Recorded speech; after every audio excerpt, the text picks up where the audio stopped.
Welcome, everyone. Today is day number 14 of the 21 days. We're discussing the belief in lack creates suffering. Hello. Hi, Lori. Good morning. Is Lori going to confirm the sound today, or is she off? Today's a very, very calm day. I've had to calm everything down.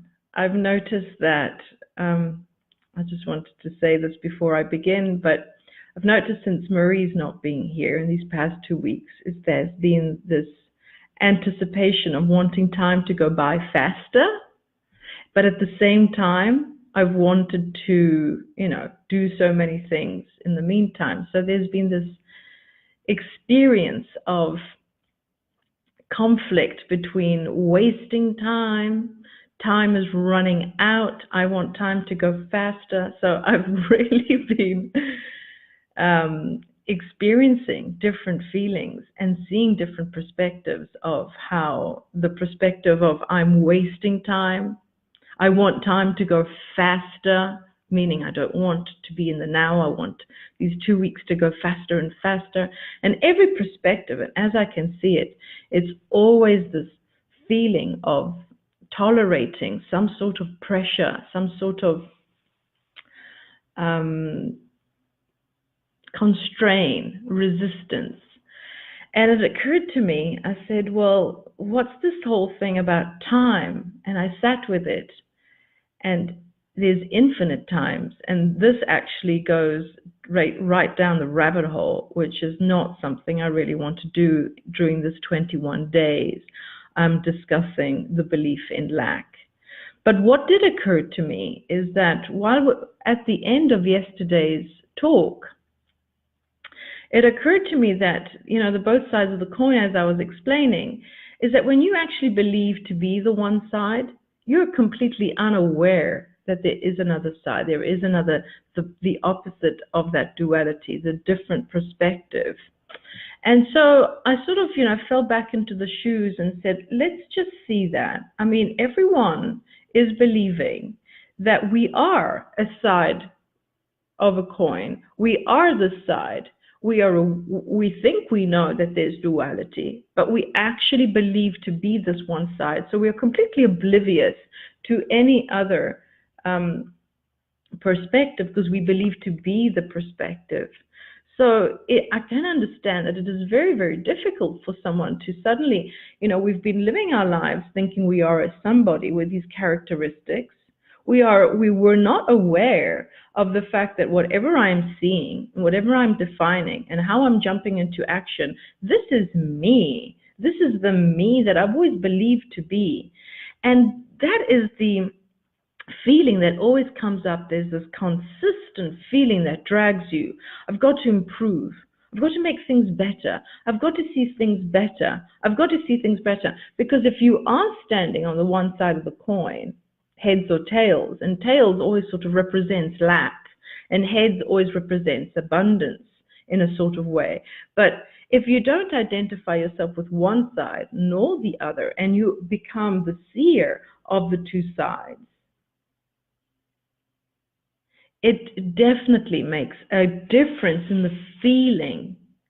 And all of a sudden, this beautiful feeling of compassion. You're compassionate when you're experiencing lack, and you're compassionate when you're feeling this great appreciation when you're feeling abundance. And hello, my fans are here.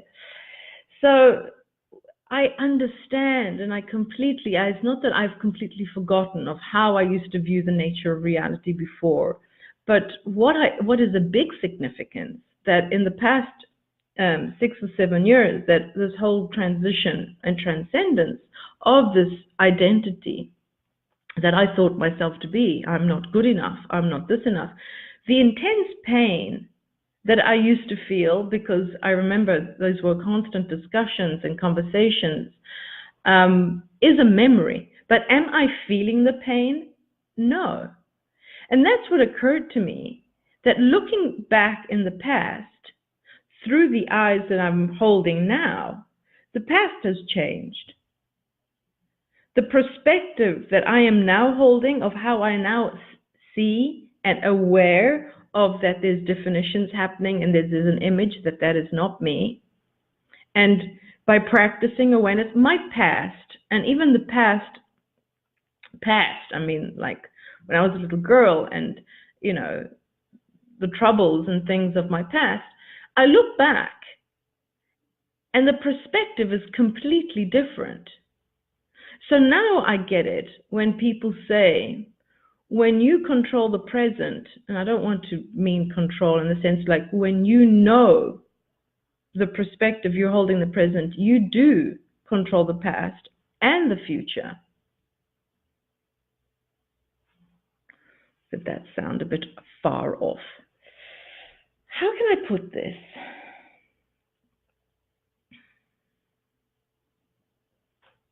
If every experience is measured by the way you felt, is one thing. But if you're going to measure your experiences by the meaning certain situations, events, and circumstances happened, well, that's a completely different thing.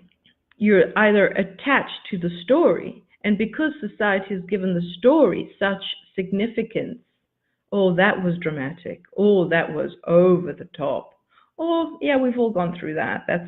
So there's like these measurements of experiences. If something was brutally, or off the limits, that doesn't happen very often. I don't hear about that.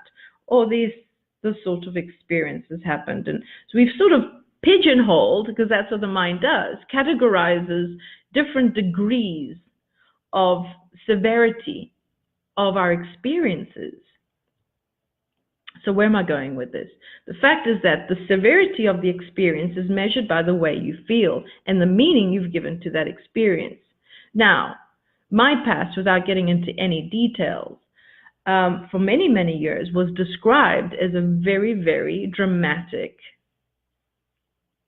childhood. And hence the story and the definition with that perspective that I held, victim, I am victim, was very dramatically delivered towards the outside world when describing why I am the way I am, why I behave the way I behave, and why I am so sour and abrupt with people, because this is what happened to me, right? So I wasn't the nicest of people at all. And I say it with a grin. But those that did work with me back in when I was in my 20s, you know, they understand afterwards, after telling them the story of how sour and bitter I was. So that gave a meaning, and it was like my justification. This event in my past took place, and hence I have now the liberty of being the sour. And you can't blame me. You can't blame me. All right. So now I look back at my past, and it's just like, well, you know, if I knew what I knew now, if I saw the perspective that I am now holding, you know, I understand that now. There's compassion, there's appreciation for that event. But don't believe me. Notice that as you're journeying through the noticing and becoming aware that a perspective creates an experience, a perspective, there's an indication of how you feel about the perspective, and you start playing. Be very, very playful about this. I know that, you know, certain people are in extreme circumstances and events, and it's really hard to be playful, but if at the moment you're just experiencing emotions such as, you know, doubt or pessimism, or to a certain degree, that you can feel the sense of, let me just play with my perspectives, because that's what I began doing. And if I hold this perspective, which means if I hold this perspective, how would I feel? If I hold that perspective, how would I feel? If I didn't believe this, how would I feel? It's sort of, you know, being the explorer again, you know, just trying on a perspective and see how it feels. How does it look? You know? And the ease and flow in order to do that is that the identification with the character. Like when I was playing out the victim, I believed I was the victim. I had proof. I was the victim, right? Because of circumstances and events that took place. And that's how we sort of stumble into the belief that if circumstances and events take place, and then this happened to me, and now I'm feeling like the victim, it is then logical to believe, fall into the belief, and really embrace the belief. Well, if circumstances and events made me into the person I am today, therefore I must change circumstances and events in order to feel differently. That is the logic of the mind. The mind will describe it. You're not feeling very abundant right now? Go and get a truck full of money. Bring it here. We will guard it, and you will be abundant.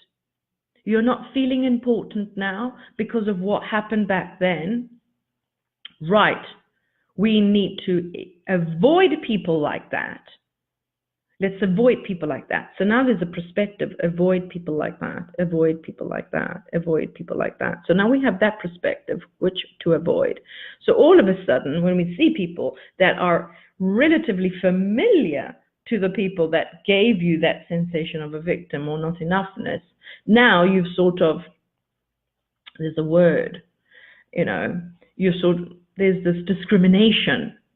I don't like hanging out with people with red hair because that happened to me.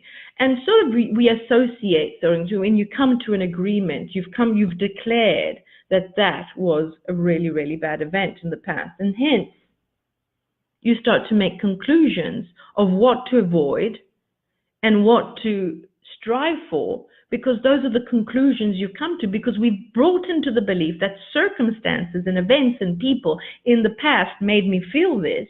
Hence, it is easy for me to believe that now I need to change circumstances and events. I need to avoid certain situations, people, and events in order to feel the opposite. But we don't.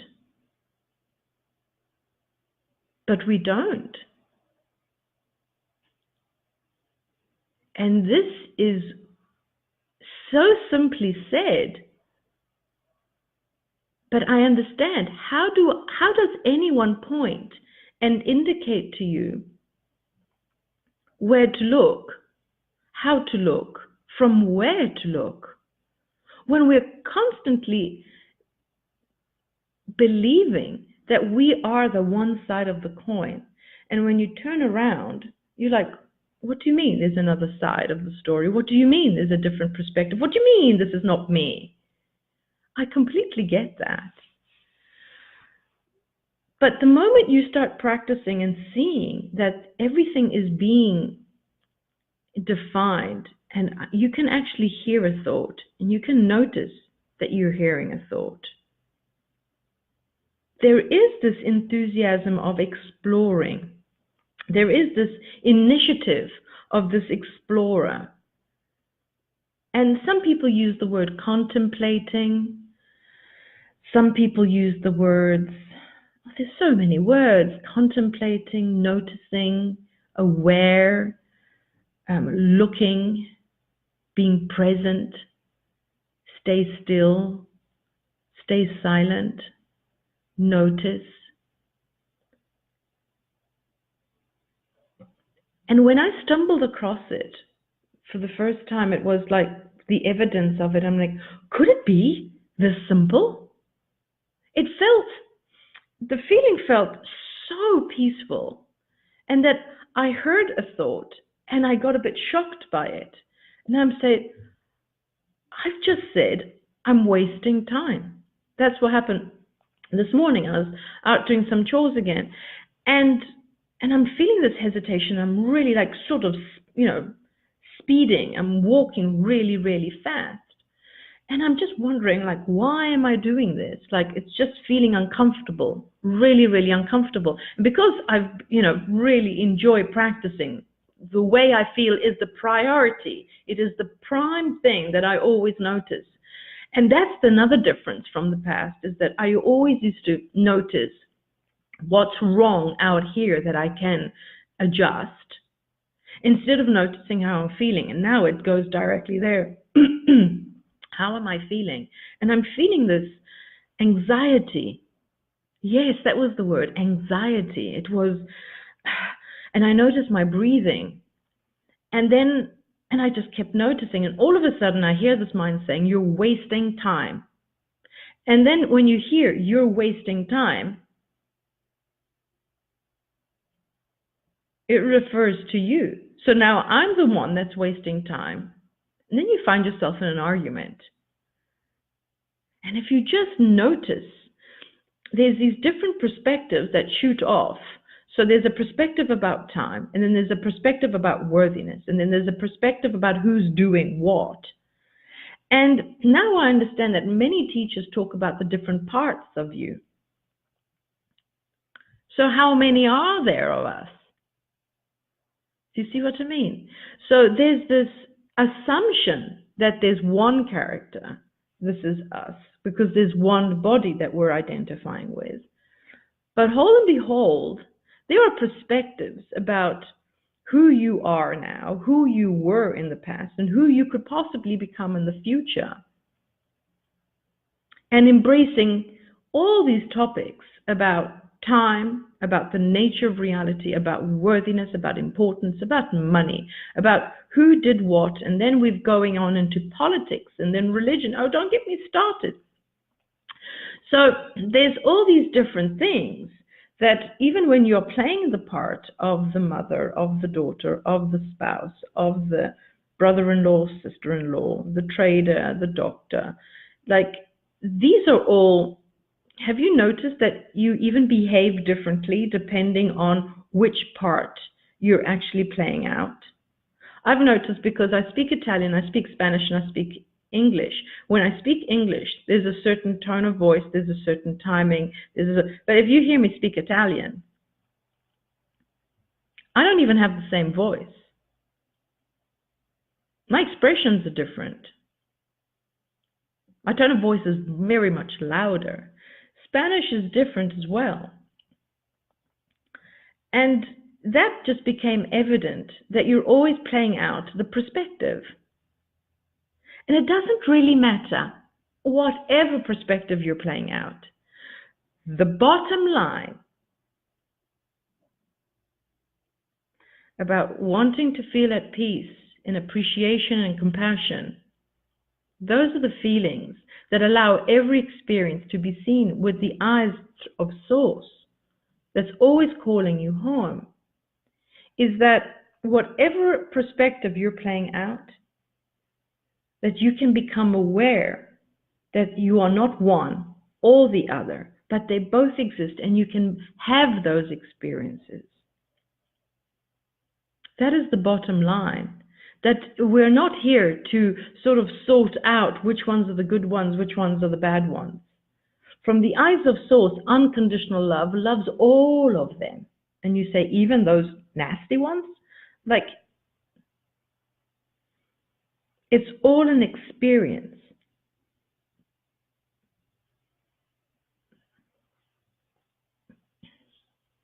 Hello, Petal. Petal's coming home tomorrow. Oh, there's questions. Just a minute. It's very hard to think of you, not the nicest. Wow, isn't it? Thank you so much. No, that wasn't a question. That was a lovely compliment.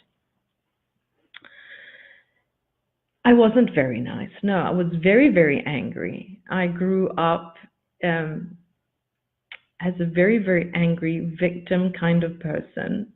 Authority was everything I desired, because the sense of being so insignificant was torture. And it always, always, always was my prime desire is how do I switch off emotions? Because those emotions were, I just couldn't, because that's another thing that I used to struggle with. When people hurt themselves physically, they hurt their arm, they hurt their leg, they have a backache, and now there's physical, interference. The ambulance will come, someone will come and assist. Are you all right? There's sort of this, there's this love and attention that's been given. Whereas when you're having an emotional,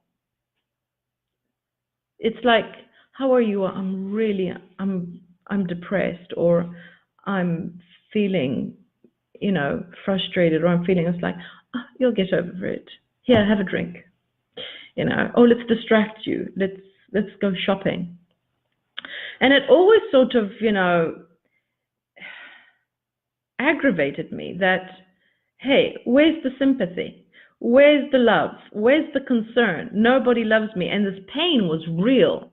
And over and over and over and over again, it was like my past has gripped me and cannot leave me. My past has defined me. This is who I am. I cannot be any different. My past has defined me. I cannot be any different. My past has defined me.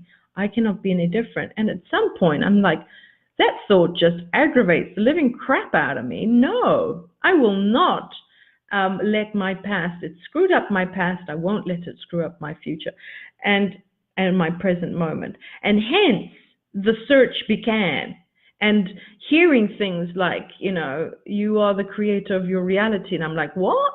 And then things like, the spiritual path and meditation and yoga. And I just got so curious, because that was the only sort of escape from the normal conversations I was having with everyone else.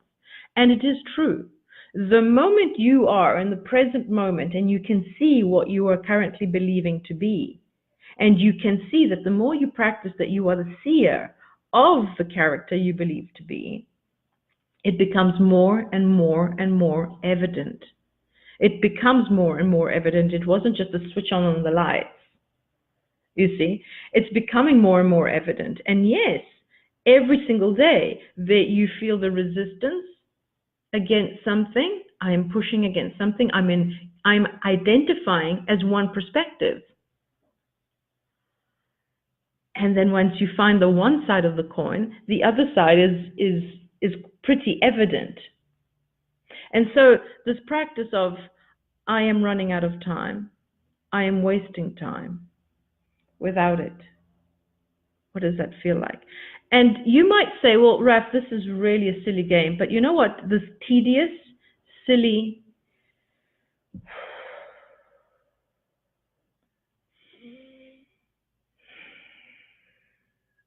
well, guess what? That's all that's required, is the noticing when you believe something, when you don't believe something, when you allow yourself not to be engaged with it, not to be identified with it. And that's where the believing mechanism comes in. I've always thought, well, how do I just get myself to believe something? Because that's what the mind does. How do I just get myself to believe something? Well, that's what self-identification is.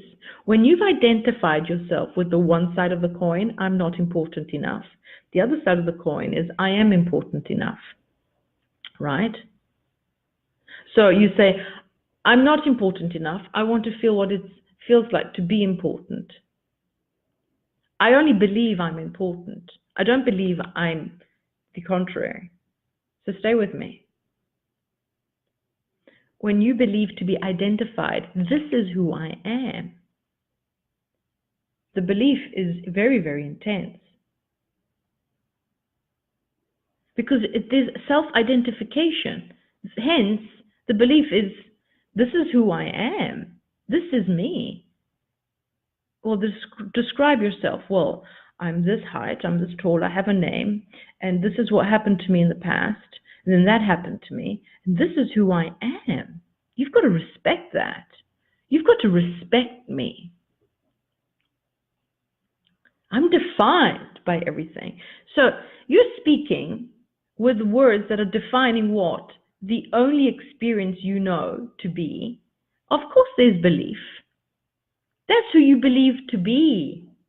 You don't believe in a thought. You don't believe in a belief. You're believing in a character. And hence the strength and power and energy behind that image, the image that the mind creates, is evident. The feeling of being able to believe in the opposite is when you see that who source really is not thinking I'm not important, and it's not even thinking I am important. It just knows it is. I am. Nothing comes after that. It just knows it is everything and anything at any point in time.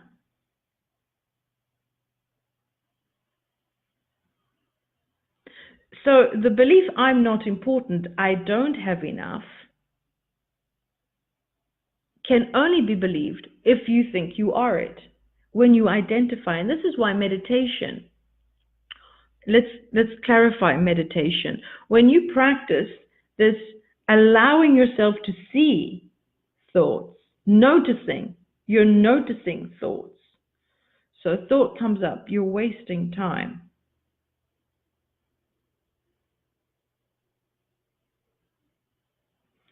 I'm wasting time?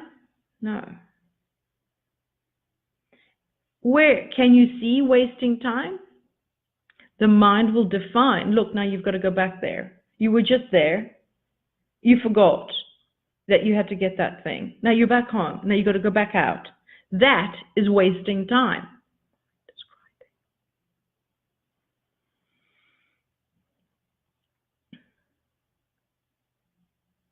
I know no one really takes the time to really go through all of this in like fine combing every little single experience and slowing the reel down just to look at it, closely. What is it that we do every single day? What assumptions do we just jump to?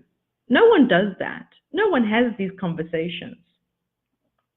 But unfortunately, these are the only conversations I'm interested in. Hence, nobody wants to talk to me regarding my friends. So at every opportunity, I'm always like, the one that puts the finger in there, like, and I ask the question, what about this? What about that? What about this? What about that? And this has become my fascination. It's become my prime enthusiasm, is to notice what others are currently unaware of, and becoming more and more and more and more and more aware of things that I wasn't aware of. I was not aware that the whole morning I've been running around, that I've been literally chasing and describing this perspective. You're wasting time, you're wasting time, you're wasting time. And at some point, because I wasn't breathing correctly, I could feel it, and I was having this hesitation, and at some point I said, I'm not tolerating this pain anymore, because that's what I feel. I felt pain. The emotion was intolerable. But you just like, everyone looks at me and says, come on, Raf, it's just wasting time. No big deal. Well, how much of these emotions are you willing to tolerate? I can't even tolerate the slight sense of anxiety anymore. I can feel it. And after like an hour running around, it took me an hour, but that's the momentum that keeps building. I'm wasting time, and I see myself going faster and faster and faster. I just stopped. I took a deep breath. What on earth is pushing me? And I had to sit there a minute and notice. And that's the whole enchilada, people. Let's just notice what on earth is pushing you, what on earth is making you do something, and you're just on automatic pilot. And remember, it's always making you do something, because when you hold one perspective and you believe to be one perspective, it's always going to be identified in some form, in some shape of limitation. Hence, there will always be something you're striving for. There's always a sense of I'm incomplete. Of course you're incomplete, darling. There's another side to the perspective that you're completely unaware of, and hence you're neither this side nor that side. You're the one that sees it. Of course you're going to feel incomplete, striving to achieve, because we all believe to be one side of this coin. You're not the one side of the coin. You're not the one perspective. There are infinite perspectives on so many different topics. But as you're becoming aware right now, you look to your past and you're not feeling. You're feeling, you're looking at the past with these eyes now, with this perspective. Now you look towards the future and it's not as gloomy as before. What just changed? Your perspective. You saw through, I'm not good enough. I am good enough. So what happened in the past that used to trigger you of not good enough is not in your awareness anymore. And now you've got utter enthusiasm for the future. Oh, I can do that. Oh, yeah, I could do that. Oh, I could move there. Oh, you now have access to a completely different vibrational platform. Now you've got different definitions. You're now interacting with definitions and images of a different frequency just by looking at the coins on the both sides and seeing which one reflects who you really are. Because who you really are agrees with I am good enough. And hence you will feel that. When you turn the coin, I'm not good enough, you'll feel. So only you need to be standing at a place where you can see both sides of the coin. Hence we talk about awareness. Hence we talk about noticing. Who can see both sides of the coin?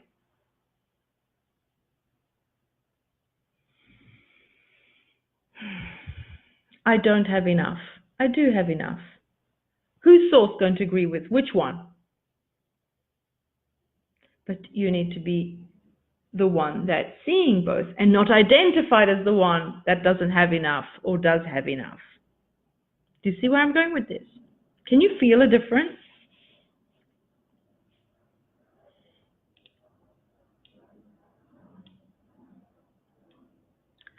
Or how do, oh, was there a second part to that? How do I get myself not to believe something? These beliefs are so locked in. So write down the beliefs and then see that you identify yourself as them.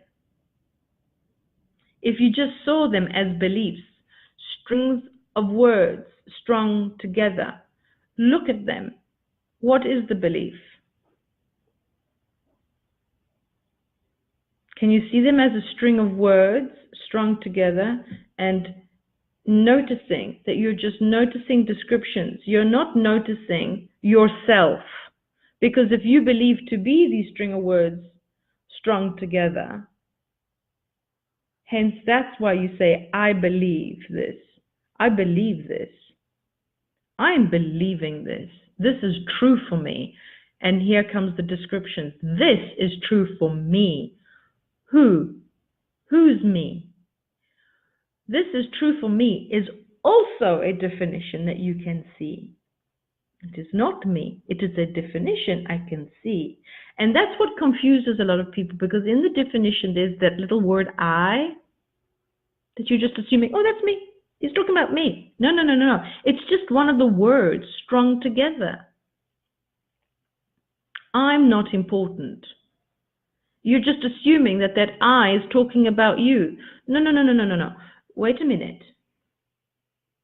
It's just a definition of the mind. The mind is now describing where you currently live on this vibrational platform. This is the experience you're currently having, but this has got nothing to do with you. Do you see what I mean? How do I get myself not to believe something? Well, that's what I'm trying to do here, to let you see that you're not the one believing. You're not that which you believe to be. The image that the mind has made out of you is a self-image, a self-identification. Many call that little I the ego. It is a self-identification that really doesn't exist. You actually go around the world behaving like the self-image in your head.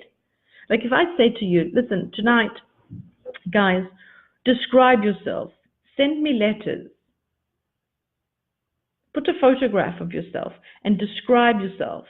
Do it for yourself. Describe yourself. And you can use as many words as you want. Describe yourself to such a degree that an image is firmly imprinted in the mind of who you believe to be. And that is what is being played out. And that is what is being believed. You can't change a belief, because changing a belief would require you to cease to exist as that image. That's death in the mind. That's death for the mind, because that's who you believe to be. So the identity of you is connected to the belief. Beliefs are you. You are the beliefs. And when you say, oh, let's just change a belief, you're being very arrogant now, because what the mind is saying, oh, we don't like this belief, but you are the belief. You believe to be the belief. And this is why people that are marketing these things, change your beliefs in 48 hours and so, I take a deep breath.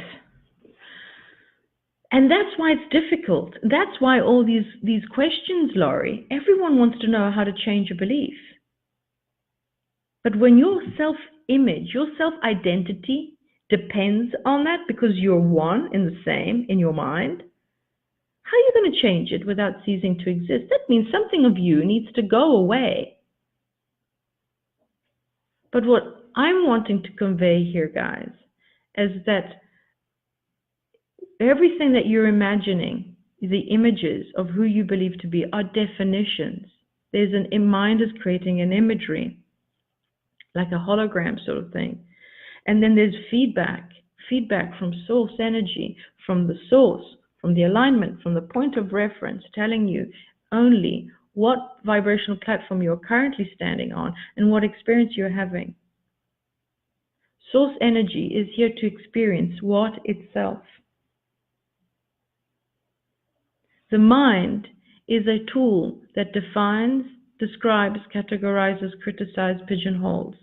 It creates images so you can see. You have this image of what it is currently describing, so you can know on what platform you are. You can know what experience you're having right now.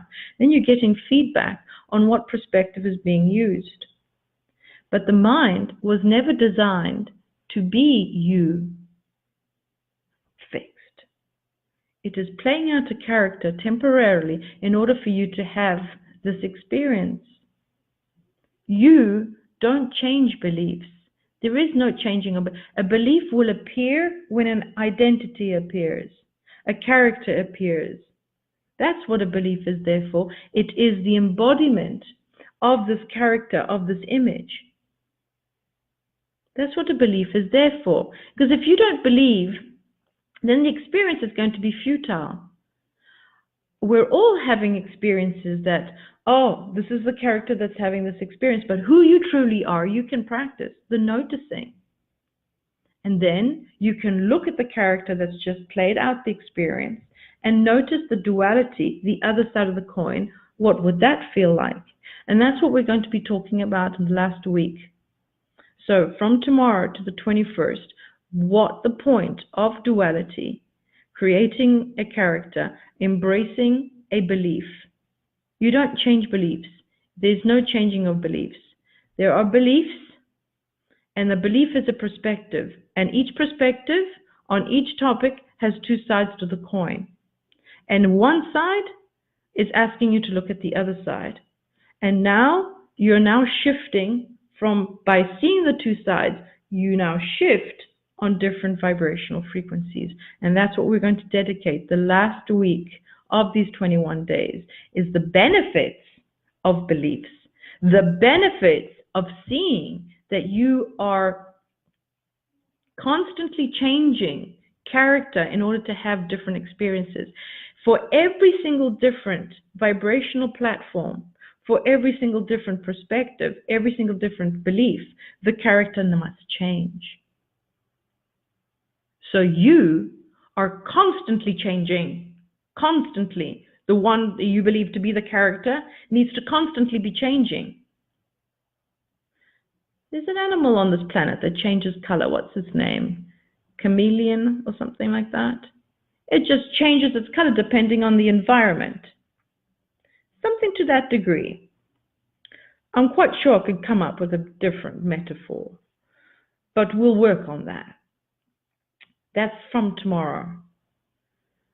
So, I've introduced 7 daily practices, darlings, and I'll post it in the group, just so you've reminded. So you're going to have 3 pieces of paper by the end of these 21 days. The first poster were the 7 misconceptions. When you see those, and just notice them. I'd like you to actually, place them somewhere, at least for the first 30 days of your practices, so you've constantly reminded. The second one I'm posting today are the 7 daily practices, that it helps you notice, and then you've got the 7. And the next week is about describing the benefits of how these tools actually work. Because until now, it sort of looks like that all of this is just creating disaster.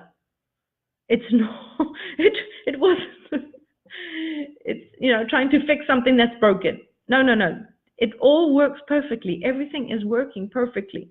But if you don't become aware of how the mechanisms work, then there's no fun and joy in creating different characters. There was nothing wrong about me today experiencing wasting time or lack of time or the anxiety.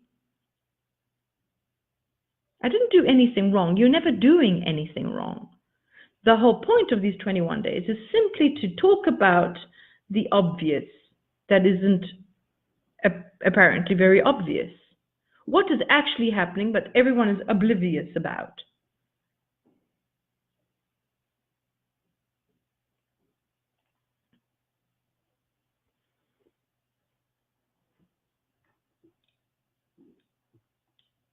And it's no big deal.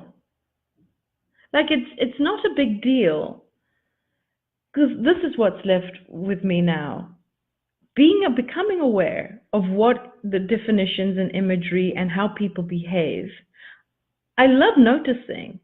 So when I go out and I go to a store and you see the cashier really in a grumpy mood, you can really see what she believes about herself, that, this is something I have to do. I don't want to be here.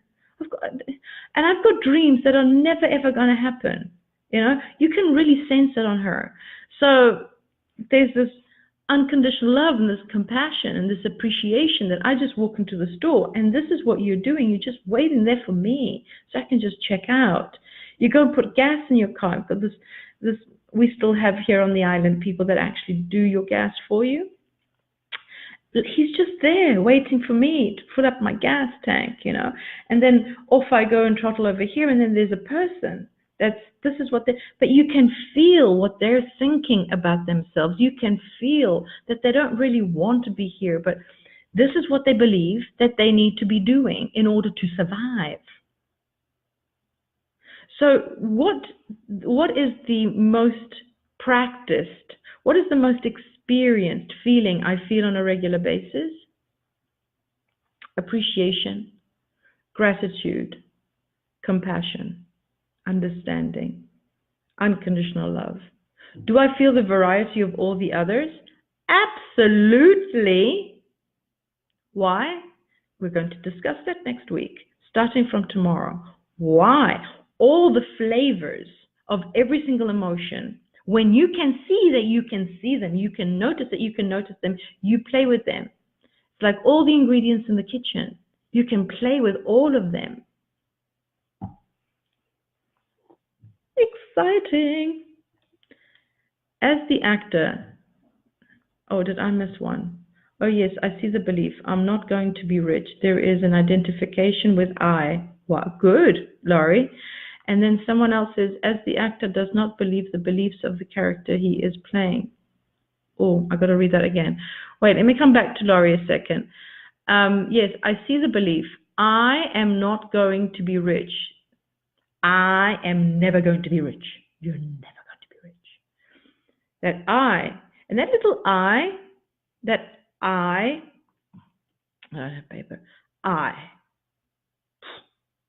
capital. Look at it. If I were you, I would print the biggest I ever and just stick it on a wall and just become familiar that it's just a letter. It doesn't represent you. And just see it as labels, labeling, describing, descriptive, definitions. The mind is defining, I am never going to be rich. Because you're believing to be the I that's never going to be rich. And now what are you feeling? Lack. So now, the I, take the I away from you. Notice that you're not that little I. You're not that description. Are you the one that's never going to be rich, or are you already that? If you just peel it off you, it's the identification, it's the belief, I am this, that creates suffering, guys.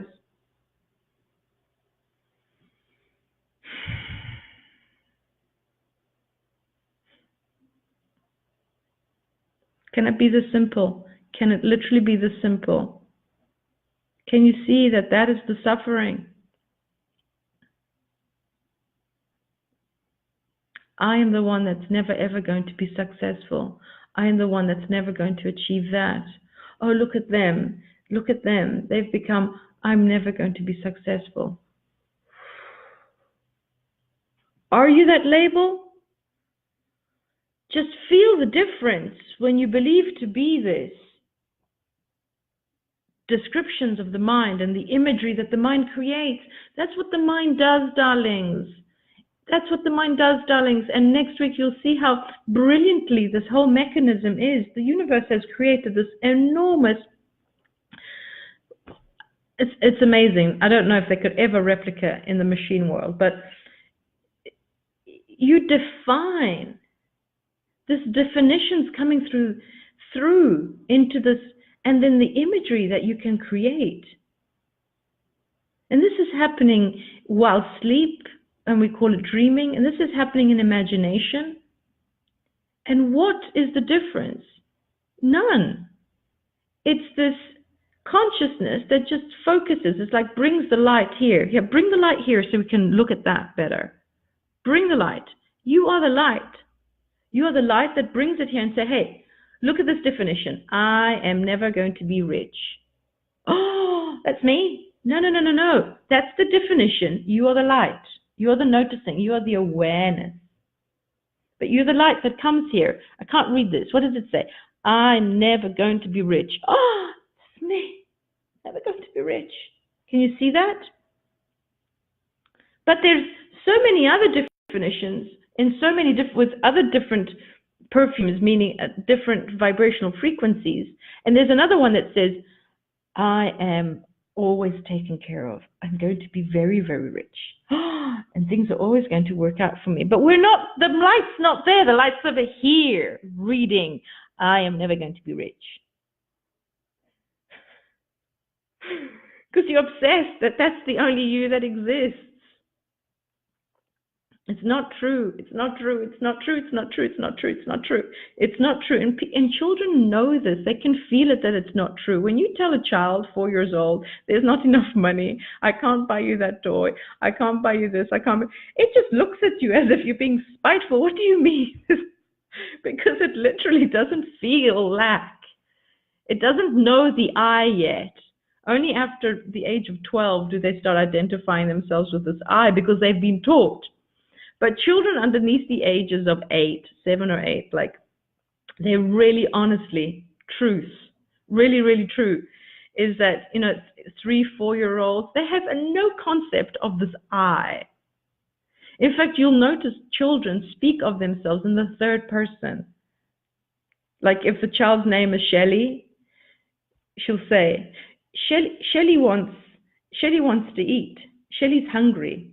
It won't say I am hungry, because it's just been hearing the word Shelley, come here, and she sort of, oh, it's Shelley, but it doesn't refer to the connection. Have you noticed with children, they always sort of refer to themselves in the third person, because there is no identification with it until you teach the child, Shelley is you. Here's your first post-it note. Now walk around and behave like Shelley.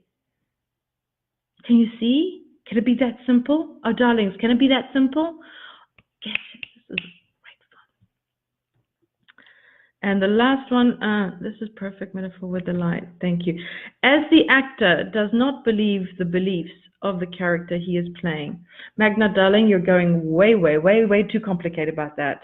There is no actor, because now the mind's playing. It really wants to understand. Again, the understanding of the actor, the character, is just going to confuse you, darling.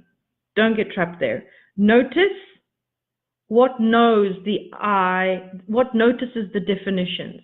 Notice what notices the images. Notice the feeling. And when the feeling is lack, it's an indication saying to you, well, what's the other side of the coin? Can you see both? It's introducing you to the both sides of the coin instead of being focused on believing one side. It's bringing perspectives and seeing, I'm never going to be rich. I am already rich. And just see that you have nothing to do with the I. That's why the 7 misconceptions with the 7 daily practices, you cannot not see this eventually. Magda, darling, don't confuse things.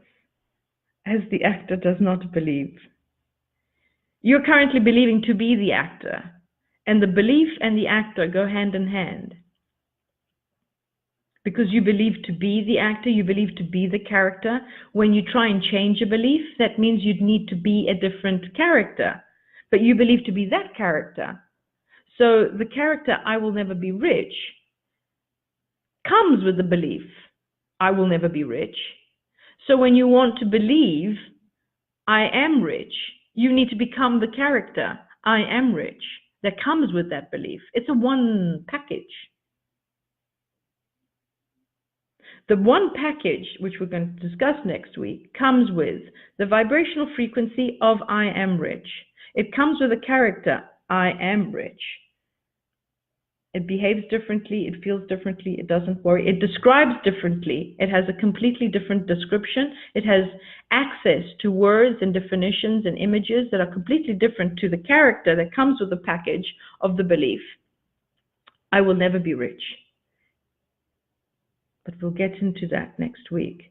But can you sense? You are neither one or the other, but you are having the experience, the consciousness light is having the experience of I'm never going to be rich, I am already rich. I'm important, I'm not important. The packages, and this is my metaphor that I will be using often, most probably, unless something else comes up in this week, where you come with a full package of the whole thing. And that's why people that believe in one perspective are feeling and thinking and saying and doing and seeing how they're, and then if someone tries to imitate that, but with a different perspective, you can feel the lie, you can feel the fakeness. And that's what fake and falseness is all about, is that you can feel the genuinity when you're actually believing in that I am rich. And when you're trying to behave and have the same things that they have when they're in the flow and with that package, but feeling I'm never going to be rich, but pretend, there's that offness. Oh, I'm getting ahead of myself. Darlings, I'm going to close it here. So, the last daily practice, notice that when you are noticing your perspectives, go and have a look at your memories of the past, of the identity of you, and notice how your past is now feeling differently the moment you change and you notice your perspectives right now. By noticing perspectives now, you now have a completely different past and a completely different future. I will see you tomorrow. We begin the last week. Bye, my darlings. Thank you so much.